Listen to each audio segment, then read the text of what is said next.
Okay, so we have this final transition between the sad lower middle class ladies and then the young couple. So we end the story with this youthful moment of romance. It's not a straightforward representation of that, but it's a youthful moment of romance nevertheless. The section before doing that switch obviously toggles back to the snail. The snail had now considered every possible method of reaching his goal without going around the dead leaf or climbing over it. And so there's, I think, an ironic use of juxtaposition here that contrasts the snail and perhaps dignifies the snail at the expense of this slightly purposeless, numb looking woman who is, again, we don't get their mind, we don't get um, the omniscient narrator penetrating the consciousness of this particular individual, but we do get this narrator paying close attention to the snail, which is extensively personified throughout the next passage, let alone the effort needed for climbing a leaf. He was doubtful whether the thin texture which vibrated with such an alarming crackle when touched even by the tip of its horns would bear his weight. There's an enormous imbuing of this animal with human consciousness. And this determined him finally to creep beneath it, for there was a point where the leaf curved high enough from the ground to admit him.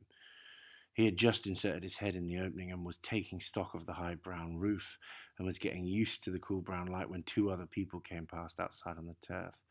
And so there's a sense of reverse dignity about the action of this particular snail that I think is used to ironically reflect on the section previous, the sort of numb intellectual vacancy of the two women that mock the senile old man. This time they were both young, and we've got the transition beginning here. A young man and a young woman. As intensive repetition emphasizes the importance of youth in this section. They were both in the prime of youth, or even in that season which precedes the prime of youth. The season before the smooth pink folds of the flower have burst their gummy case, when the wings of the butterfly, they're fully grown and motionless in the sun.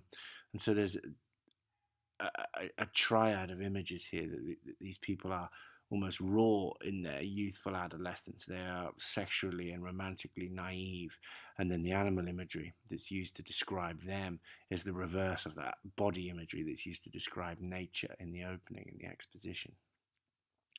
And I think it captures again that sense of vibrant vitality of the couple, but also their sexual naivety. And we see that in the dialogue, this very stilted, awkward dialogue.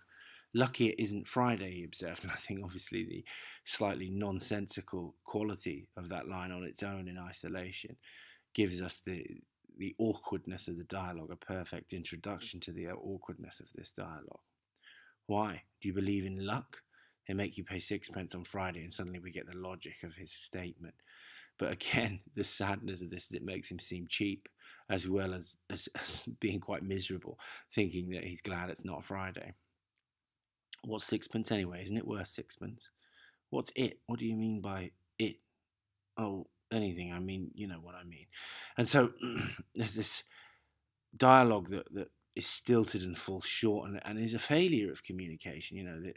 There's the man asks a reasonable question of this particular question, and the female character refuses to respond. I think perhaps out of a sense of resignation, knowing that her point about being tight and being materialistic and being stingy is obviously going to fall on deaf ears here. So even in this blossoming of romance that's being suggested, the dialogue here creates this enormous sense of alienation from each other and a flawed, failed communication. And then we get this more directly. Long pauses came between each of these remarks. They were uttered in toneless and monotonous voices. And so there's this sense of awkwardness in the characterization here that reveals their naivety and their sexual innocence. And these voices are uttered in toneless and monotonous voices. So even in the prime of life, passion fails to find form in the words that these couples use to communicate with each other, and so their meaning is lost in the toneless, repetitive voices that reveals to us almost a sense of over the top attempt to consciously control their interaction. They're unable to just get lost in the pleasure of each other's company. The couple stood still on the edge of the flower bed and together pressed the end of her parasol deep down into the soft earth. And I think there's a symbolic quality to this that's not particularly hard to miss in terms of its kind of phallic signification and the action that's carried out with this parasol.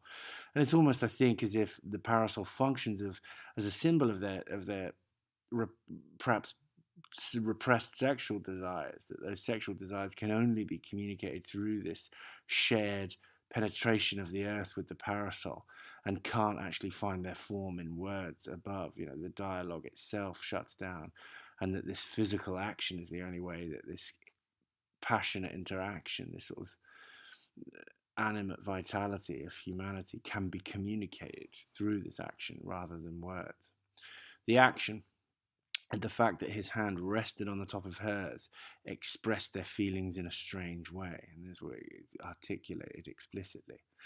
As these short, insignificant words also express something, words with short wings for their heavy body of meaning. And that's, I think, where this narrative deliberately comments on the dialogue. The words are unable to fly because the meaning that they're trying to communicate is much more powerful than their communicative capacity, the wings that they have. They can't fly because they're too inarticulate. This is what is explained. They're inadequate to carry them far, and thus alighting awkwardly upon the very common objects that surrounded them, and were to their inexperienced touch so massive.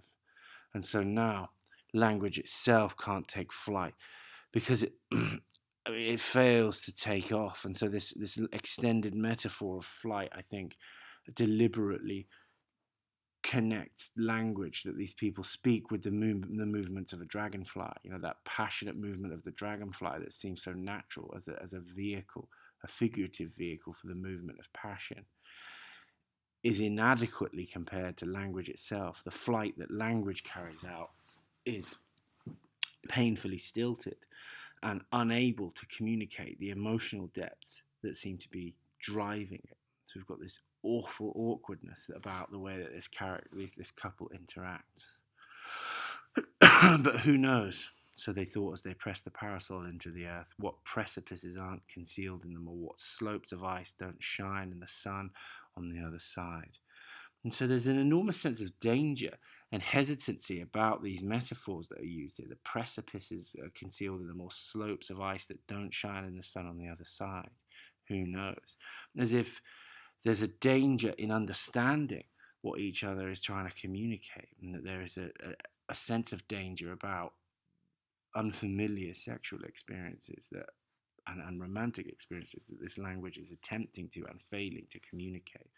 And so it almost makes it seem as if there is a deliberate sense of failure on their part of communication because they're scared of what it means to fully connect to each other. And so the picture of alienation develops even more, another layer of complexity, because it seems as if we willfully alienate ourselves from each other and our own experiences, and we're afraid of the dynamic vitality of those experiences. Who knows? Who has ever seen this before? Even when she wondered what sort of tea they gave you at Kew, he felt that something loomed up behind her words and stood vast and solid behind them.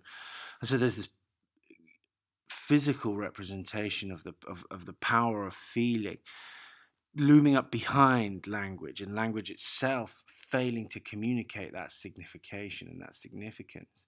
He's only aware of it through his own emotional vitality rather than because of the language that is being used to communicate between them. And so emotional connection is the only thing the only experience that is able to overcome the alienating experience of attempting to connect with someone else here. And the mist very slowly rose and uncovered. Oh heavens, what were those shapes? Little white tables and waitresses who looked first at her and then at him. And then there was a bill that he would pay with a real 2 shilling piece, and it was real, all real, he assured himself, fingering the coin in his pocket. Real to everyone except to him and to her. Even to him it began to seem real. And then, but it was too exciting to stand and think any longer, and he pulled the parasol out of the earth with a jerk and was impatient to find the place where one had tea with other people, like other people. And so there's a profound sense of the loss of control here, the emotional experiences that is looming up in this line behind language is actually overwhelming his mind. And then there's a deliberate sense of fragmentariness about the syntax here, which is proliferation of semicolons, I think, gives us a disordered pattern of thinking. And there's a movement here from the language to the heavens itself. What were those shapes? As if he is encountering something sublime beyond his own understanding, but he's still very concretely grounded in the surroundings. Little white tables and waitresses who looked first at her and then at him. And there's a sense of the uncertainty involved, the nervousness of this encounter.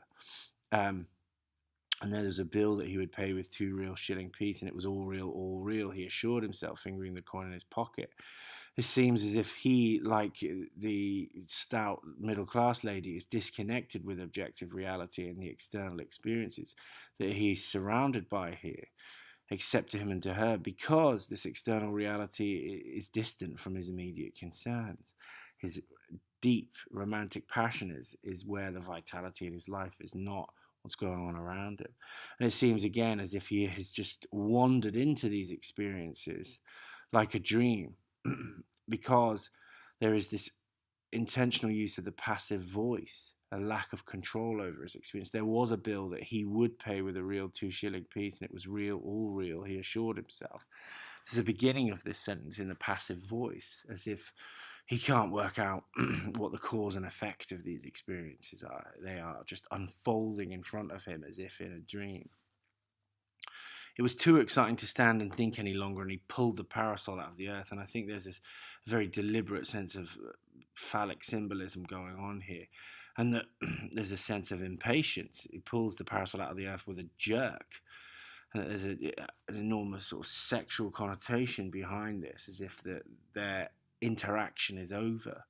I was impatient to find a place where one had tea with other people, like other people. And so he's looking for a sense of novelty because of his inexperience here. And so there's an impatient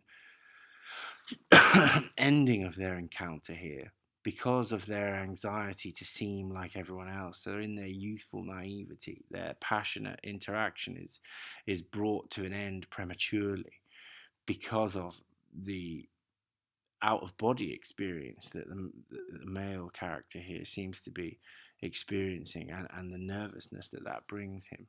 So novelty and inexperience in the sexual realm is what we see in this description of their interaction. But then he takes control of the situation. So in this state of absolute sort of innocent naivety, there's still this capacity for male power and control. Come along, Trissy, it's time we had our tea. He's trying desperately in his nerves to take control of the situation. But the female character seems, I think, disconnected from this experience and the anxiety that the male character feels, this Trissy. Wherever does one have one's tea? She asked with the oddest thrill of excitement in her voice, looking vaguely around and letting herself be drawn on down the grass path, trailing her parasol, turning her head this way and that way, forgetting her tea, wishing to go down there and then down there, remembering orchids and cranes among wildflowers, a Chinese pagoda and a crimson-crested bird. But he bore her on. The parataxis that's used here, this sort of proliferation of subordinate clauses, is the very reverse, I think, of the polysyndeton that opens the piece. That we've got this endless proliferation that gives experiences hierarchy, that one is less important than the next. And I think this clause structure reveals her sensory pleasure and the lack of purpose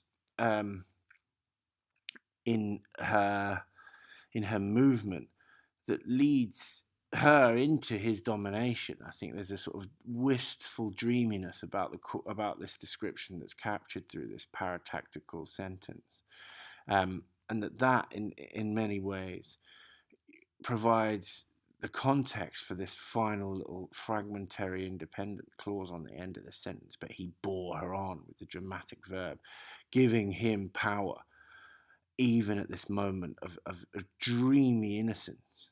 The man is going to take control of this sexual encounter and dominate proceedings.